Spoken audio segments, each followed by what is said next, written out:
নমস্কার, সাবনাভিক নিউজ নেটওয়ার্কে স্বাগত। ক্রমশ জোরালো হচ্ছে আরজিকর হাসপাতালের নিরাপত্তা। চিকিৎসার জন্য আগত রোগী সহ তাদের পরিবারের সদস্যদের প্রথম পর্যায়ে তল্লাশির জন্য এমার্জেন্সি বিল্ডিং এবং ওপিডি বিল্ডিং এই দুই জায়গায় বসল ডিএফএমডি মেশিন।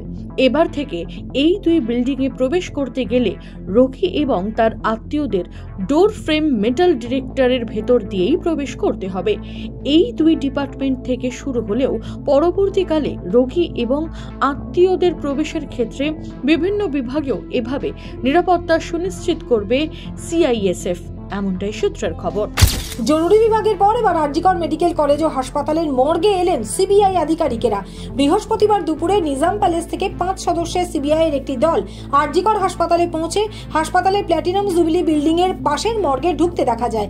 সূত্রের খবর, আরজিকরের তরুণী চিকিৎসক হত্যাকাণ্ডের ঘটনার তদন্ত শুরু হওয়ার পর তৎকালীন অধ্যক্ষ সন্দীপ ঘোষের বিরুদ্ধে কলকাতা হাইকোর্টে আর্থিক দুর্নীতি, জৈব বর্জ্য নিয়ে দুর্নীতি, এমনকি মৃতদেহ লোপাটের অভিযোগও আনা হয়েছে। ইতিমধ্যেই একাধিকবার সন্দীপ ঘোষকে সিজিও কমপ্লেক্সে টানা জিজ্ঞাসাবাদ করার পাশাপাশি তার বেলেঘাটার বাড়িতে গিয়েও তল্লাশি চালিয়েছে সিবিআই আধিকারিকেরা।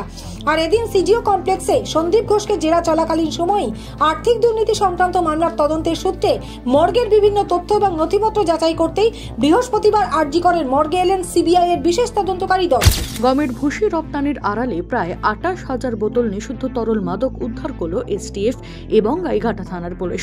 উল্লেখ্য, গোপন সূত্রে অভিযান চালিয়ে কোলপুকুর মন্দির সংলগ্ন পেট্রোল পাম্পের সামনে দুটি ট্রাক আটক করে তল্লাশি চালাতেই গমের ভুসির আড়ালে বেরিয়ে আসে মাদক ভর্তি বস্তা। এই পাচারের ঘটনায় যুক্ত থাকার অভিযোগে গাড়ির চালক, খালাসি এবং এক ব্যবসায়ী সহ মোট 5 জনকে গ্রেপ্তার করেছে পুলিশ। আন্তর্জাতিক পাচার চক্রের সঙ্গে আর কারা কারা জড়িত তার তদন্ত শুরু করেছে পুলিশ। বন্ধের দিন বিজেপি কর্মীদের ওপর আক্রমণের ঘটনার প্রতিবাদে এদিন পাল্টা রেয়াপাড়া ফাঁড়ি ঘেরাওয়ের অভিযানের ডাক দিয়েছিলেন শুভেন্দু অধিকারী। এদিন সেই কর্মসূচিকে কেন্দ্র করে কার্যত উত্তপ্ত হয়ে উঠল নন্দীগ্রাম। বিজেপি কর্মীদের আটকাতে পুলিশের তরফ থেকে রাস্তায় প্রায় 3টি ব্যারিকেড করা হয়। সেই গার্ড ভেঙে দেওয়ার জন্য একেবারে হামলে পড়ে উত্তেজিত বিজেপি কর্মী। দেখেন অবশ্যই ছবি।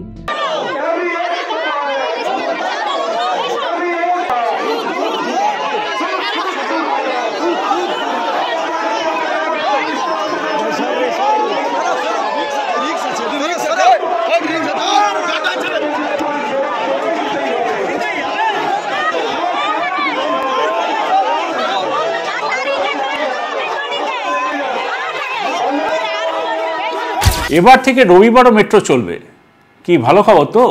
হাওড়াবাসী এবং কলকাতাবাসী সবার জন্য এটা ভালো। এবার থেকে রবিবারও মেট্রো চলবে, কিন্তু টাইমিংসটা একটু আলাদা।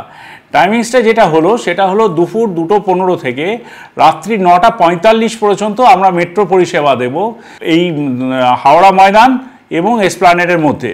প্রত্যেক 15 মিনিট অন্তর অন্তর আপনারা মেট্রো পরিষেবা পাবেন 1 সেপ্টেম্বর থেকে। আবারও বলছি, 1 সেপ্টেম্বর থেকে মেট্রো পরিষেবা, যেটা এতদিন বন্ধ ছিল রবিবার দিন হাওড়া ময়দান থেকে এসপ্ল্যানেডের মধ্যে, সেটা চালু হয়ে যাচ্ছে। কিন্তু টাইমিংসটা আপনাদের একটু নোট করে রাখতে হবে বা মাথায় রাখতে হবে বা বন্ধুবান্ধবদের এখন থেকেই জানিয়ে রাখতে হবে যে মেট্রো পরিষেবা গঙ্গার নিচে দিয়ে পাওয়া যাচ্ছে দুপুর 2:15 থেকে রাত্রি 9:45 পর্যন্ত প্রত্যেক রবিবার এবং 15 মিনিট অন্তর অন্তর।